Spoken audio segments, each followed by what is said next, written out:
Graças e paz, queridos, bom dia. Amém. Hoje nós queremos fazer com vocês um retrospecto daquilo que nós somos, né? A Bíblia fala que nós devemos lembrar do nosso Criador todos os dias da nossa mocidade, todos os dias. E é interessante que a gente vai vendo na história da nossa vida a bênção e a provisão do Senhor. Eu não sei se você consegue olhar para a sua história e enxergar na sua história um cuidado de Deus, né? Aí eu estava pensando ali, vou começar a falar sobre o nascimento da igreja. Ok, aí eu vou falar que tudo começou com o meu nascimento. Eu falei, não, tudo começou com o nascimento dos meus pais. Aí eu vou começar então de 1926, tá bom assim? Quando nasceu o velho rock. E aí depois em 32, vou falar ponto a ponto, tá combinado, gente? Poxa vida, só a graça, né, irmãos? Não, não. O nascimento da igreja, ele vem dentro de uma das piores formas possíveis. Às vezes a gente pensa que as coisas boas acontecem em momentos bons, mas as coisas boas geralmente acontecem em momentos ruins, né? Porque Deus é um Deus de graça. Deus faz coisas boas para a gente em todo o tempo. E a gente acha que a gente vai viver coisas boas e vão acontecer consequências boas, mas não, a gente vive momentos de tragédia, momentos de luta, momentos de guerra, momentos de infelicidade, momentos de batalha, momentos de deserto, como o crente costuma dizer, né? Estou no deserto, momentos de prova, estou na prova, né? Dentro desse nosso diálogo crentez, nesse vernáculo que a gente aprendeu a falar, na verdade são dificuldades, são lutas, coisas que a gente fica chateado, coisas que nos aborrecem, e a igreja nasceu dentro de um movimento como esse, né? Desde o início, o propósito da igreja foi ser uma igreja mais radical, uma igreja mais xiita, né? Todos conhecem os sunitas e os xiitas, né? Nós somos mais xiitas, né? Mais radicais daquilo que diz a palavra do Senhor. E é muito diferente você falar da palavra de Deus, conhecer a palavra de Deus, teorizar a palavra de Deus, do que viver a palavra de Deus. Viver é uma coisa muito difícil. É muito fácil falar, por exemplo, sobre liderança serva. É muito fácil, é muito bonito. A pirâmide invertida, né?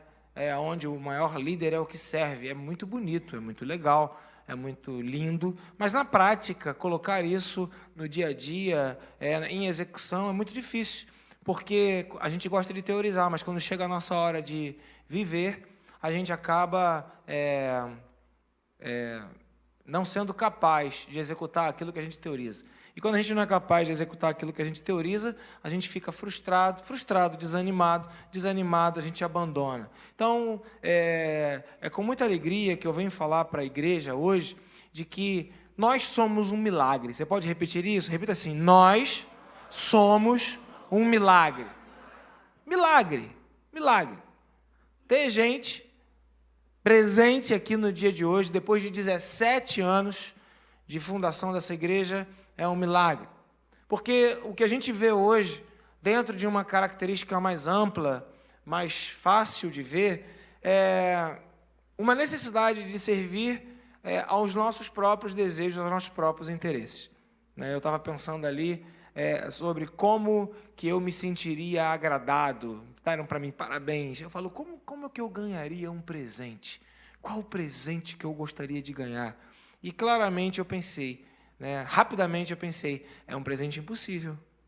Porque o meu presente, o que me faz feliz, é ver alguém cedendo para o outro, alguém sendo flexível com o outro, alguém abrindo mão dos seus interesses em favor do outro, alguém servindo ao outro, alguém investindo na vida do outro, alguém dedicando tempo na vida do outro, mas não para as coisas erradas, para as coisas de Deus. E é algo, literalmente, impossível, porque a gente vai vendo e vai descobrindo que há uma batalha de interesses fenomenal e cada um quer o que quer. É difícil haver uma conversão de pensamento. Na teoria, há uma conversão fantástica, mas na prática, quando você tem que converter o seu pensamento, é muito difícil, né? E a gente, aos 17 anos de história da nossa igreja, a gente vem pregando um evangelho verdadeiro. Eu creio creio mesmo que Jesus Cristo liberta, creio de verdade que Jesus Cristo cura, creio de verdade que Jesus Cristo traz vida e traz vida em abundância, eu não tenho dúvida disso. Mas também acredito que os nossos pecados fazem separação entre nós e o nosso Deus. Também acredito que, enquanto eu não acreditar nas coisas de Deus, as coisas de Deus elas vão ficar distantes de mim, conforme foi lido aqui no Salmo 126, que também é um texto antigo que me acompanha há muitos anos, aquele que semeia com lágrimas, com júbilo colherá. Mas parece que está todo mundo cansado de chorar. Está todo mundo cansado de semear com lágrimas, essa história de semear com lágrimas não dá mais certo, então eu quero a colheita, e quero a colheita a toda prova. E como a colheita não vem, meio que eu faço a colheita acontecer, ou, usando a linguagem cristã, eu acendo um fogo estranho, tipo Nadab e Abiú. Então, já que eu não tenho colheita verdadeira, eu gero a colheita. Já que eu não tenho o amor da minha vida, o meu príncipe encantado, já que eu não tenho a minha princesa, a minha rainha, então eu saio com qualquer um, transo, beijo na boca, fico feliz, pronto, fui rainha por um dia. Já que eu não tenho dinheiro para comprar o carro, eu estico o dedo e pego o táxi. Ah, não, melhorou. Agora eu pego o aplicativo e peço Uber. É elegante, ele vem. Então, nós estamos vivendo essa época, de substituir as coisas que são nossos sonhos por paliativos imediatos que nos fazem sonhar em pequenas parcelas, pequenas porções, já que eu não posso sentar e comer um prato de comida legal, eu como um sanduíche, não é isso? Então, a gente vai substituindo os nossos sonhos, as nossas refeições, os nossos valores, por paliativos que vão tapando os buracos e que vão, de alguma forma, fechando as brechas. E aí nós temos uma igreja que não propõe tapar buraco, que não propõe fingir. E aí, a gente sempre teve bancos vazios. Aliás, duas características da igreja, queridos, são goteiras e bancos vazios. Eu não sei por que goteiras. Bancos vazios eu até entendo. Mas quando eu chegar no céu, eu vou falar, Senhor, bancos vazios eu entendo. É o discurso, é o radicalismo do Evangelho, é essa praxis do Evangelho, não a teoria. Mas goteira, por quê, Senhor? Por quê? Nós já passamos por vários lugares. A igreja começou ali na casa de uns irmãos, depois na General Roca, depois a gente foi para a Rua Amaral, depois a gente veio aqui para Conde de Doc Lobo 389, agora viemos aqui para Doc Lobo 285, e eu me lembro que a gente era ali da Doc Lobo, todos os lugares com goteira. Impressionante. Eu não faço ideia por que Deus nos deu goteira, É um apêndice aqui, é um detalhe da história da igreja, talvez para a gente lembrar da mulher rixosa, que é como aquela goteira que fica pingando. Não sei se é uma mensagem. Mas, enfim, os bancos vazios sempre tivemos. E nunca foram impeditivos para que a gente fizesse a obra de Deus.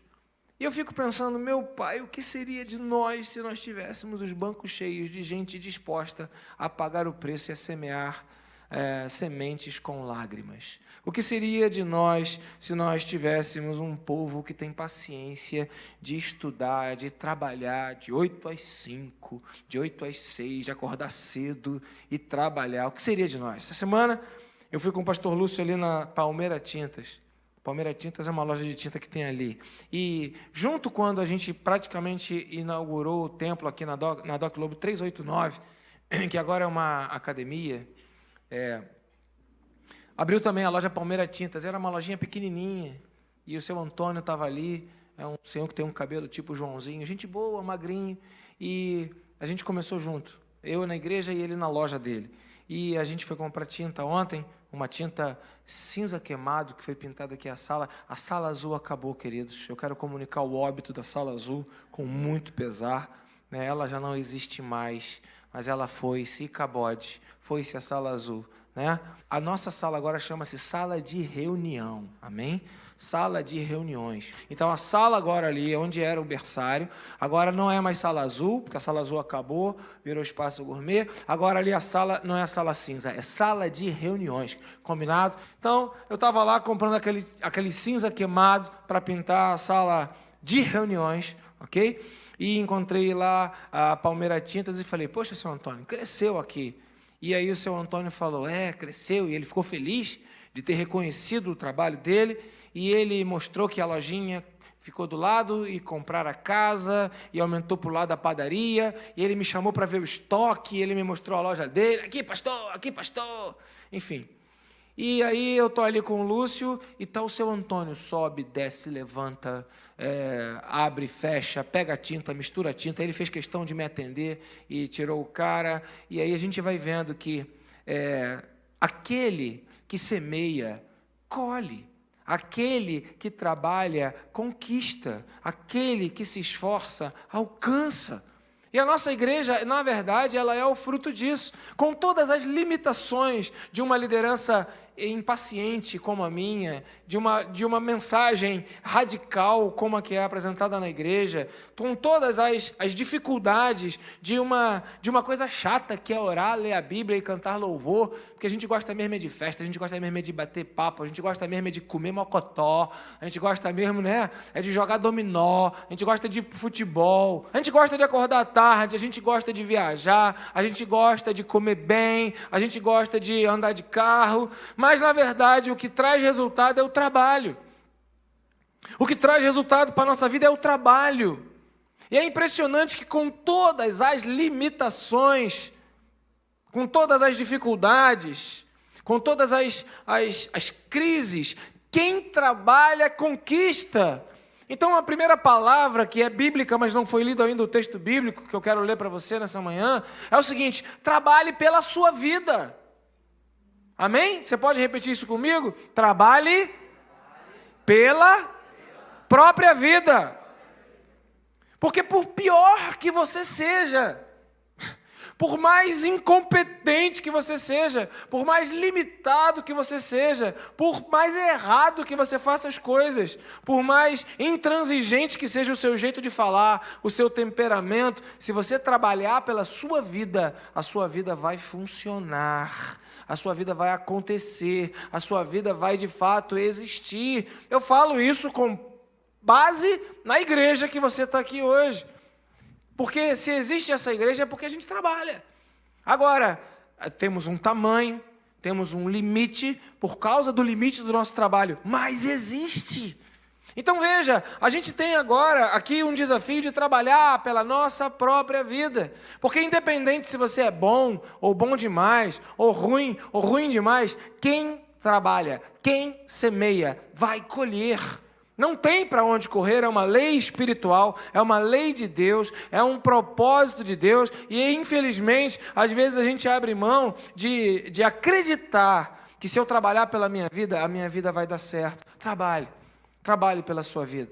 Então, eu quero dar aqui uma boa notícia para as mulheres que gostam de sapatos, para as mulheres que gostam de maquiagem, para as mulheres que gostam de salão de cabeleireiro. Quando você está trabalhando pela sua beleza, você está trabalhando pela sua vida. Quero dar uma boa notícia para os homens que gostam de relógios novos, que gostam de tênis novos, que gostam de novos computadores, Quando você está trabalhando nesses eletrônicos, você está trabalhando pela sua vida. Trabalhe pela sua vida. Porque se você trabalhar, você vai conquistar. Agora, tem trabalho que é melhor e tem trabalho que é pior. Tem trabalho que dá certo, tem trabalho que dá errado. Então, trabalhe pela verdade. A verdade sempre será a verdade. Nada mais que a verdade, somente a verdade. A verdade é essa. Se você trabalhar pela verdade, a sua vida vai viver dentro da verdade. Mas se você não trabalhar pela verdade, você vai viver nos paliativos. Então, quando nós começamos a igreja, ela tinha um nome de Igreja Evangélica Congregacional da Tijuca. Por quê? Porque foi lá a origem que eu tive no Evangelho. E eu queria não abrir uma nova igreja, não abrir uma nova denominação, não abrir um novo título, não abrir algo novo, como se a gente fosse inventar roda, mas continuar dentro de uma linha. Em algum momento a gente teve que sair da denominação por conta de uma visão espiritual do que a denominação faz. Dentro da minha perspectiva, há incoerência entre aquilo que se propõe ser e daquilo que se é. Há uma incoerência daquilo que se diz que vai fazer e daquilo que se faz. E isso, então, para não trazer essa identidade espiritual pesada sobre o ministério, eu então abri mão dessa aliança formal para liberar a igreja para aquilo que eu sempre acreditei e que eu prego aqui praticamente todos esses 17 anos. Deus é verdadeiro, amém, queridos? Deus é o Deus de verdade. Eu acredito no Evangelho. O Evangelho verdadeiro, não tem, eu acredito, ele é verdade. E aí, então, a gente vai ler Provérbios, capítulo 22, verso 20 e 21, que fala exatamente sobre o nome da igreja. Porque é aquilo que eu acredito. É por isso que a gente deixou de ser Igreja Evangélica Congregacional da Tijuca, embora sejamos ainda no nome. Mas não espiritualmente falando nessa ligação. Tivemos alianças aqui, alianças com pessoas que nos abençoaram, mas quando essas alianças, elas prevalecem dentro de um propósito da incoerência, do desequilíbrio, dentro dessa falta de cumprimento daquilo que é a palavra de Deus, a gente rompe alianças. Porque o que diz o texto? Já não lhes escrevi conselhos e instruções, ensinando-lhe palavras dignas de confiança, para que você responda com a verdade a quem o enviou? Então, quando eu li esse texto de Provérbios, capítulo 22, 20 a 21, a palavra e a palavra verdade, elas me saltaram aos olhos, como exatamente aquilo que é o fundamento e a base da solução para nossas vidas. Palavra da verdade. Eu acredito que as palavras da Bíblia são palavras dignas de confiança. E aí eu prefiro acreditar nelas do que acreditar na minha palavra e nos meus próprios pensamentos. Claro que ao longo da nossa história, e a gente está falando de história aqui, quando nós começamos debaixo de crise. Começamos debaixo da pior situação possível. Quando a igreja começou, éramos mal falados por todos os pastores da Tijuca, como uma igreja rebelde, como uma igreja que foi divisão de uma outra igreja, como uma igreja que iniciou-se debaixo de um espírito de rebeldia. Mas Deus sabe que não foi isso. Deus sabe que, por preservar a verdade, é que houve uma quebra de aliança. Deus sabe que, por ser radical em acreditar na Bíblia e não acreditar que a inspiração, ela não pode ser do homem, mas ela tem que ser do Espírito, que o dinheiro não pode ser usado de maneira indistinta, indiscriminada, mas ele tem que ser usado com muito critério, com muito zelo, por causa dessas questões que dizem respeito à administração, que dizem respeito à verdade bíblica, há uma quebra de aliança. Então, desde o início da igreja, desde a sua fundação, desde os tempos remotos, desde os seus longos 17 anos, a gente vem lutando a favor da verdade. Lutar a favor da verdade nem sempre significa viver na verdade, porque parece que às vezes a gente não consegue enxergar. E aí precisa de tempo para enxergar a verdade. Às vezes a gente não consegue, né? A Giovana vai fazer prova do Enem. Alguns vão fazer prova do Enem hoje. E aí quando você olha a questão, você olha, lê e não entende nada, né? E aí você lê de novo, não entende nada. Mas se você tiver tempo e ficar lendo, e ficar analisando, e ficar olhando, aí você entende. Então, às vezes, a gente demora um pouco a entender as coisas, a entender a verdade. E demorou um tempo, até que esse ministério, essa igreja, ela fosse entendida, fosse compreendida. Hoje, depois de 17 anos, a gente já tem reconhecimento, respeito, aceitação, valorização, comunhão, enfim, com todas as igrejas da Tijuca. Existe toda essa... mas no início não foi assim. Inclusive, a igreja que nós saímos é uma igreja que hoje temos plena aliança. Temos plena comunhão. Não somos iguais, somos diferentes, mas há o respeito, há a valorização. Por quê? Porque o tempo trouxe a revelação da verdade. Mas nós continuamos tendo a nossa própria identidade. E uma das maiores dificuldades que a gente tem é a gente entender que aqui não é o nosso lugar de descanso, que a gente veio para cá para trabalhar, que nós somos, na verdade, habitáculos do Deus vivo. O apóstolo Paulo chega a dizer isso em Gálatas 2:20, logo, já não sou eu quem vive, mas Cristo vive em mim. Bom, se Cristo vive em mim, Cristo vai fazer as coisas dele através de mim. Então eu não posso fazer o que eu quero, eu tenho que fazer o que Cristo quer.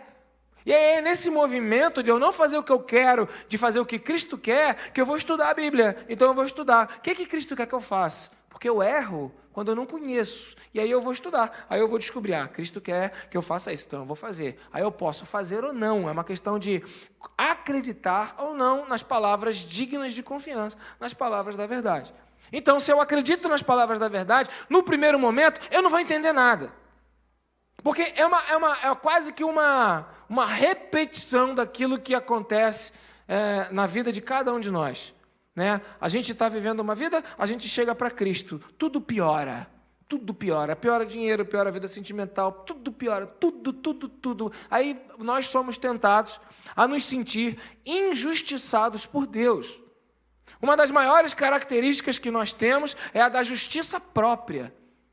A justiça própria, que ela é inferior ou menor do que a justiça de Deus, ela é algo muito, muito forte no nosso coração. E quando a gente não está vivendo, ou quando a gente não está desfrutando, ou quando está demorando, ou quando não é do nosso jeito, a nossa justiça própria nos coloca no lugar de vítimas, nos coloca no lugar de sofredores, nos coloca no lugar de pessoas que estão sendo... Por que Deus está fazendo isso? Né? E é inacreditável que isso é tão inerente ao ser humano que o próprio Jesus Cristo entrou nessa, queridos. Então isso não é um erro, isso é uma característica que a gente precisa aprender a lidar com ela. Jesus estava na cruz do Calvário, vocês lembram disso? Jesus estava crucificado, não estava? E ele, quando estava crucificado, ele entendeu: muito bom, Senhor, é isso aí, está tudo certo, é desse jeito, legal, eu entendi. Foi isso que ele falou? Não! Jesus virou para o pai e falou: por quê, pai? Tá maluco, Deus? Tá vendo? Eu sou teu filho, tá deixando acontecer isso comigo, por quê? Por que me desamparou? Por que me abandonou? Vamos lá? Vamos pensar no que Jesus falou? O autor escreve aqui, ele viu Jesus falando, Eli lama sabachthani, Deus meu, por que me desamparaste? Mas pensa, ele estava na cruz, sofrendo, cheio de dor, e ainda falou isso. O que ele estava pensando naquela hora? Que Deus o abandonou, que Deus não o amou, que ele perdeu tempo servindo a Deus, que ele fez tudo errado, ele não enxergava mais nada, ele estava decepcionado, a sua vida acabou, ele estava ali arruinado. Foi uma bobagem acreditar na promessa do Pai, porque a humanidade dele veio à tona e ele se sentiu totalmente injustiçado. É assim que nós nos sentimos o tempo todo. E aí a gente vira para Deus e fala: por quê? Por quê? Por quê? Por que deu errado o meu negócio? Por que deu errado o meu relacionamento? Por que deu errado a minha ação? Por que deu errado a minha saúde? Por que deu errado? Por que Deus? Por que Deus? E muitos vêm para a igreja para tentar, de alguma forma, amenizar esse processo da incompreensão do plano e do propósito de Deus, que tem a palavra da verdade digna de confiança. E aí, quando aquela igreja, aquela mensagem, aquela palavra não é a resposta, não é a solução, você blupt, não é? Blupt. E aí você vai pulando, vai mudando, vai buscando. Então entenda que essa angústia é natural do ser, esse sentimento de se sentir injustiçado. Não, eu fiz tudo, eu faço tudo, eu dou o dízimo, eu vou na igreja, eu vou até a 2 cultos por mês. Não, porque ao longo do tempo, a gente vai diminuindo o nosso padrão de relacionamento com Deus e até zerar, né? Eu estava falando com o Lúcio hoje sobre o casamento, e quando eu casei, eu fiz questão de casar, né? E, claro, né? Isso é bom. E a prioridade do casamento, alguns anos atrás, a prioridade era a cerimônia, era o culto a Deus. Mas ao longo do tempo isso foi diminuindo e agora a prioridade já não é mais o culto a Deus, né? Por exemplo, eu quando me casei em 99, e aí fala um velho para vocês, eu não estou dizendo que tem que ser assim ou que era melhor, era só uma característica, né? Teve um culto enorme. Até no meu casamento teve apelo e 3 pessoas aceitaram Jesus. Porque tudo que a gente faz para a glória de Deus. A festa foi no play, todo mundo em pé, um aperto, a prioridade bem clara. Mas ao longo do tempo a gente vai mudando as nossas prioridades. Temos o direito, temos os novos valores, né? Quando eu era pequeno, o meu sonho era ter um relógio que quando apertava, acendia e olhava a hora. Era vermelho. Alguém é dessa época que ter relógio era coisa para poucas pessoas? Alguém tem 50 anos aqui? Alguém verdadeiro? Amém. Glória a Deus. Amém. Palavra da verdade, gente que fala a verdade, melhorou. Porque quando eu era criança pequena, tinha lá no Camelô de Madureira, né? Tinha quem usava na avenida lá um relógio que apertava e acendia. Uau, acende. Hoje em dia relógio tem no Camelô, você nem quer mais. Eu ouvi dizer que foi assaltado, uma pessoa aí foi assaltada, aí roubaram o celular, roubaram a aliança. Não, relógio pode ficar, não quero não. Né? Nem bandido mais quer relógio. Mas antigamente, então o tempo vai mudando. Quando o tempo vai mudando, as prioridades vão mudando. Quando as prioridades vão mudando, a nossa vida vai mudando. Mas o nosso vazio não muda.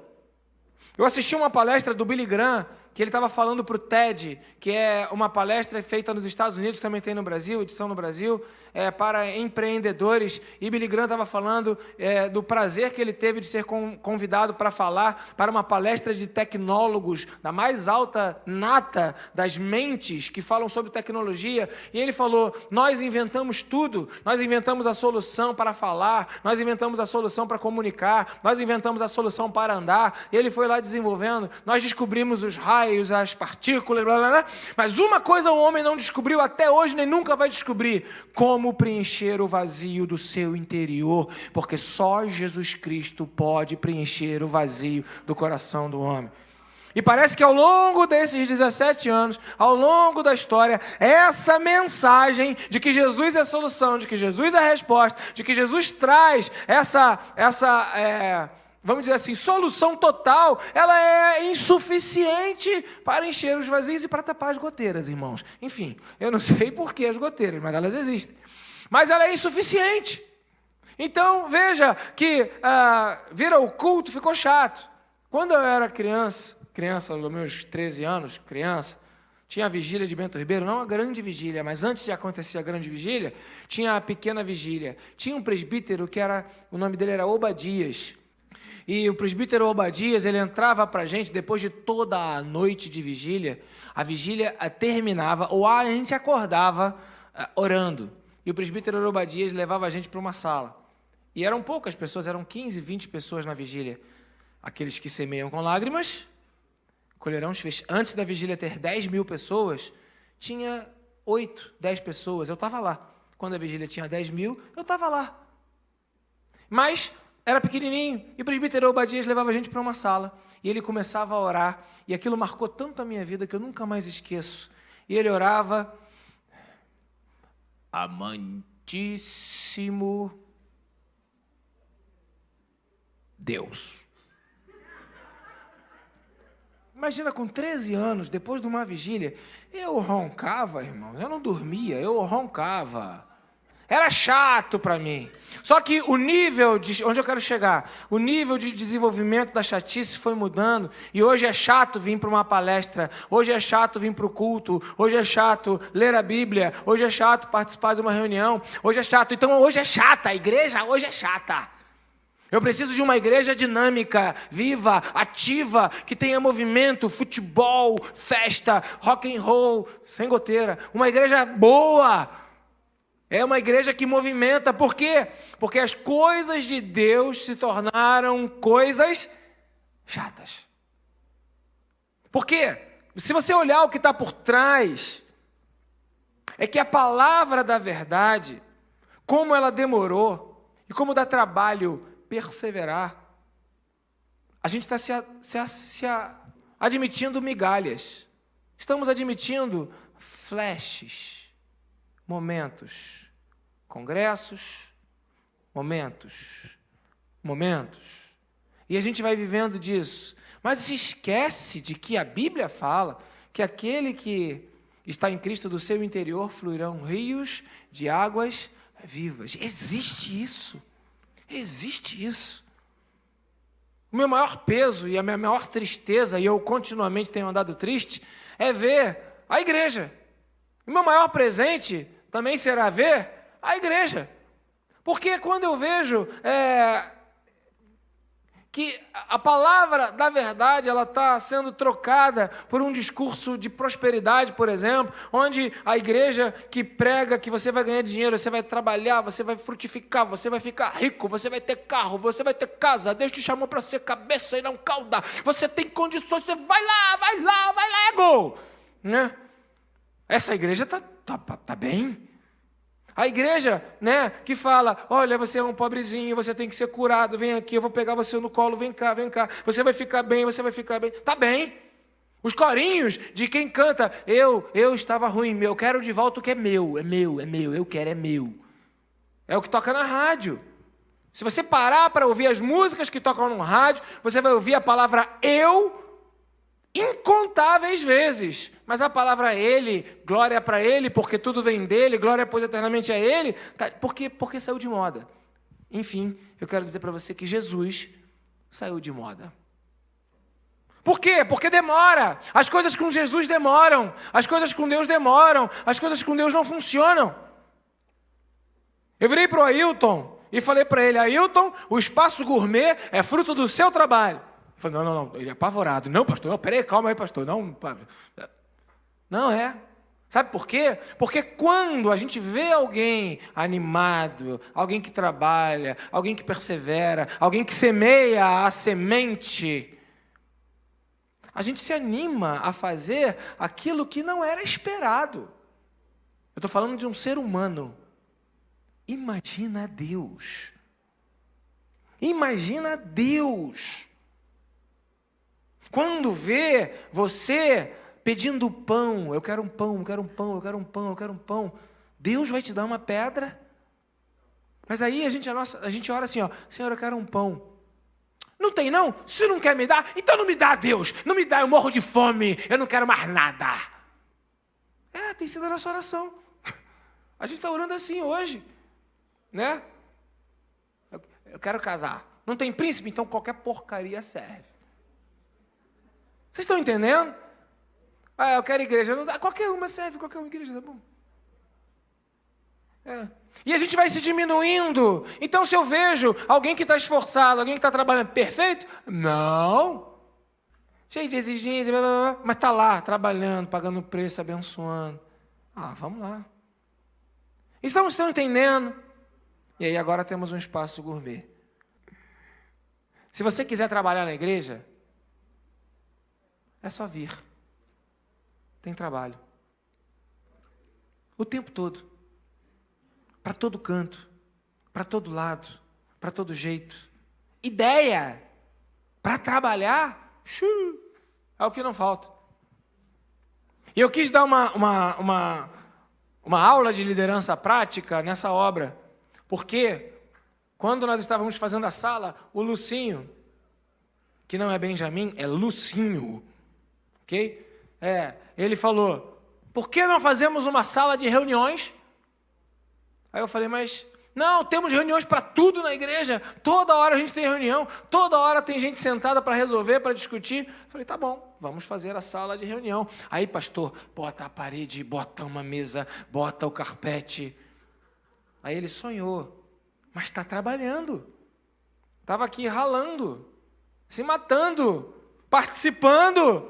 Falei, tá bom, vou fazer uma aula de liderança prática. Sugestão aceita. Pá. E aí a gente está lá sofrendo agora porque o barulho da sala de reunião sai e a gente não quer que alguma coisa que está ali dentro, sendo resolvida, falada, seja ouvida por quem está no corredor. Estamos sofrendo, tem que fechar a janela, não fecha, fecha a janela, não fecha. O que vai ser? Vamos fazer a sala de reunião, não vamos? Aí vem o Igor, pastor, chega a janela para frente e tampa atrás. Pronto, solução aceita. Porque quem está aqui, está vendo, descobre, tem ideia, participa, e tudo funciona. E daqui a pouco a gente está com um problema sério com uma chapa de madeira que sobrou aqui do carpete. Estamos com um problema sério do carpete que estava aqui debaixo sobrando. E estamos com um problema sério da grade. O carpete usamos lá, foi a conta. Foi feito sob medida. Porque a nossa ideia é estender o palco, mas não ia dar. Então usou na sala sob medida. A madeira, sob medida para fazer ali, a tapar as janelas que tinha sobrado, porque não tínhamos lugar para guardar. Nossa igreja não tem lugar para guardar coisas. Agora faltava uma grade. Vocês lembram que tinha uma parede na sala azul, que tinha uma janela e tinha uma grade preta? E o que vamos fazer com essa grade? Aí vem o Ravel com o Google e fala, pastor, faz uma separação aqui entre o banheiro e a área de comida, para não ficar tão próximo. E bota aqui essa grade, bota ela em pé e bota plantas. Aí me mostrou a foto, eu falei, mas fica lindo. Sugestão? Aceita. Onde eu quero chegar? Se você quiser trabalhar na igreja, tem lugar para você trabalhar. Só precisa você estar aqui. Quanto tempo? Eu não sei. Porque eu não quero transformar a igreja numa agência de comércio. Então, como funciona? Eu não sei, queridos, eu não sei. Eu estou olhando, a coisa vem, plaft. Ou como dizia lá um irmãozinho da Igreja Nova Vida de Usina. Ele falava assim, que a inspiração do Espírito Santo é assim, ó. Ele falava isso, Como o Lúcio gosta de dizer, eu faço muitas onomatopeias, né? E é assim, eu olho e vejo. Quem é visto, é lembrado. Então, como funciona? Funciona assim. Ah, pastor, eu quero trabalhar na igreja. É só vir, é só participar, é só se envolver, é só estar aqui. Essa semana falei um pouquinho de tempo com uma irmãzinha, foi só 1h07. Eu cronometrei, né, 1h07, e ela estava orando a Deus, falando, eu quero trabalhar. Eu falei, pronto. Aí eu mandei uma mensagem para ela, vamos trabalhar? Aí ela falou, o que precisa? Eu falo, só sua presença, mais nada. E aí, assim a coisa acontece. É desse jeito. Então, qual é a verdade de trabalhar na igreja? Quem trabalha, trabalha. Por quê? Aí a gente coloca uma visão do ministério. Qual é a visão do ministério? Tínhamos um problema sério aqui na igreja. Pessoas que queriam fazer tudo, estavam fazendo tudo, mas não faziam nada e diziam, estou cansado, estou sem tempo. Quem quer trabalhar não se cansa, porque faz de boa vontade, né? Faz por vontade, faz por gosto. E mesmo que estiver cansado, faz. Mas aí, tudo bem, vamos resolver isso? Vamos. Não sei de que maneira. Aí Deus deu uma ideia. Ministério por exclusividade. Escolha o seu ministério. Faça de acordo com o seu chamado. Descobrir o que você quer. O que é o chamado? É uma forte convicção interior de algo que você tem que fazer. Não é algo que eu quero, não é algo que eu posso, é algo que eu tenho. E se eu tenho, eu vou dar meu jeito. Eu vou arrumar o tempo, eu vou arrumar o dinheiro, eu vou arrumar os materiais e vou fazer. Chamado é isso. E aí a igreja agora se encontrou numa perspectiva de, eu não tenho chamado. Ou se eu tenho, meu chamado não é tão forte. Qual é o meu chamado? Porque agora não tem mais como se esconder. Está trabalhando? Trabalha. Faça o que for melhor. Faça aquilo com excelência. Dê o seu máximo em todas as coisas? Não. Só uma. Aquela que Deus te chamou para fazer. Essa é a visão de chamado da igreja. Faça só uma coisa, mas o que tiver que fazer, faz conforme todas as tuas forças, conforme tudo aquilo que tiver à mão. Dê o teu melhor. Tem pouco tempo, dá o tempinho que você sobrou para fazer o teu chamado. Mas o meu chamado não está incluído dentro dos ministérios que a igreja escolheu. Homens, mulheres, casais, adolescentes, jovens, louvor, evangelismo. Se eu esqueci algum, mas também são 8. E aí, beleza, existem os ministérios gerais. Vem e fala, eu tenho chamado para fazer isso, eu quero fazer isso. Posso fazer? Pode. E aí está ali a Juliana, que eu até tirei uma foto dela aqui, quase que adorando o altar, né? Adorando, abraçando aqui o altar. Porque quando você trabalha, faz uma, faz duas, o que acontece? Eu que sou pastor, olho e falo, está trabalhando, está se esforçando, está ensaiando, está saindo coisa. investe. Aí tem palco, aí vai ter cortina, aí já falamos, tem que gravar, vamos fazer isso aonde? Porque é assim que funciona.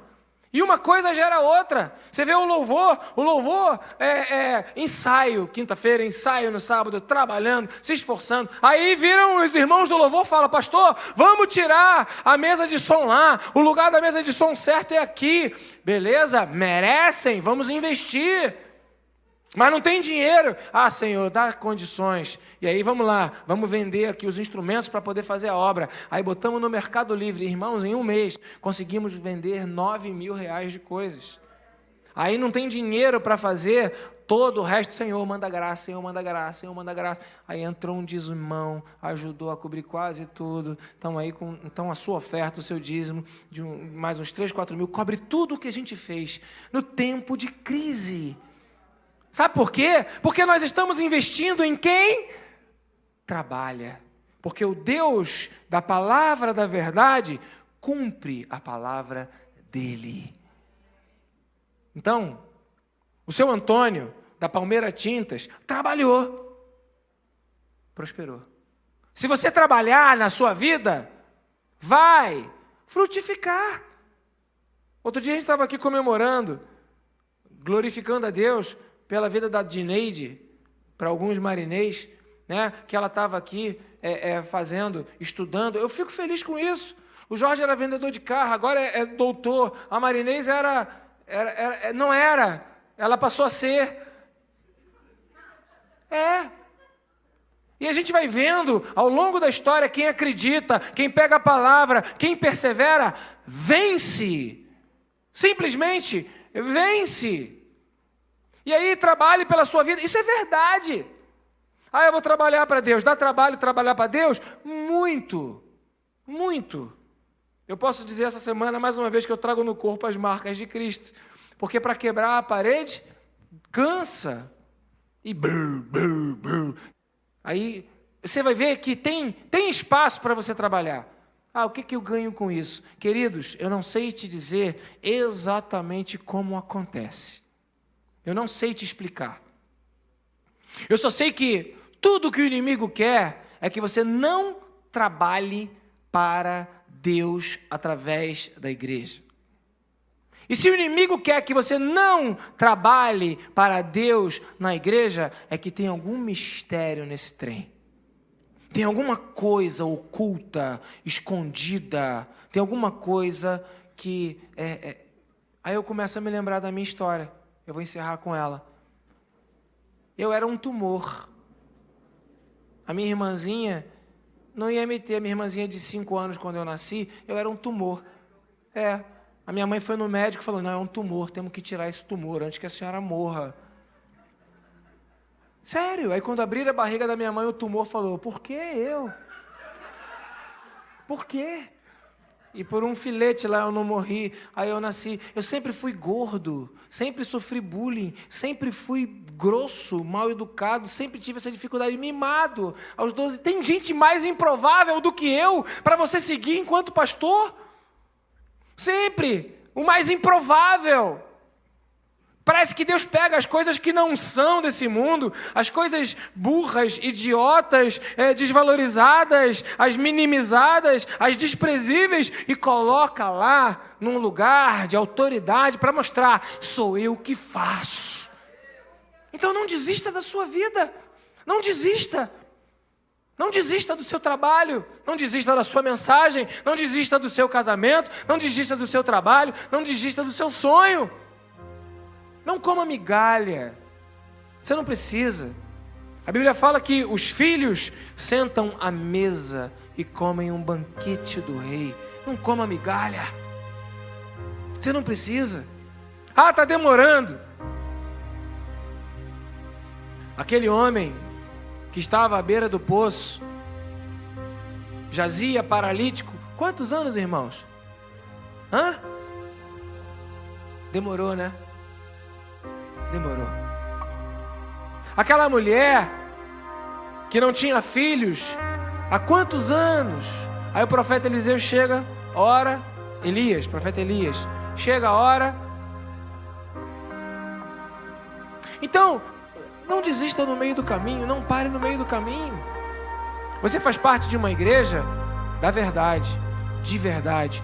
Tudo vai tentar fazer você parar. Tudo.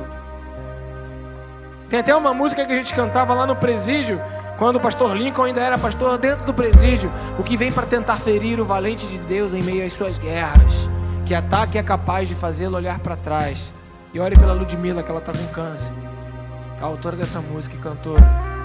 E aí a gente vai vendo que tudo é para parar você. E eu fico atento. Por que Deus quer parar tanto você? O que tem na tua vida de tão importante que o inimigo quer te confundir, quer te atordoar, quer te atrapalhar? O que tem em você de tão legal, maravilhoso, espetacular, que o inimigo quer fazer com que você desanime, desista e aceite qualquer coisa? Por isso, já não lhes escrevi conselhos e instruções, ensinando-lhes palavras dignas de confiança, para que você responda com a verdade a quem o enviou. E eu vou dizer para você, quem se chega para Deus e entra debaixo do Espírito de verdade e nele permanece, a vida muda.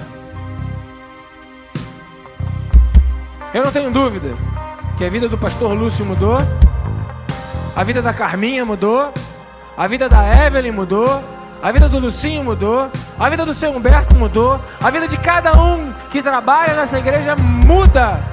Não tenho dúvida. Por quê? Porque não é a palavra do homem, mas é a palavra de Deus, é a palavra da verdade. Não desanima da tua vida, não desiste não. Não aceita menos do que a vida em abundância que Deus tem preparado para você. O que Deus tem para você? Tudo. Está demorando, está como Jesus, né? Por quê, Senhor? Por quê, Senhor? Aí é natural, pode perguntar por quê. O Senhor sabe, Ele te entende. Só não desiste de fazer o que Deus quer que você faça. Porque Jesus falou o porquê, mas Ele falou, tá bom, seja feita a tua vontade. Vocês acham que eu doei meu fígado porque eu queria? Claro que não. Foi uma ordem de Deus. Mas eu falo, não quero, mas dei. Qual filho faz a vontade do pai?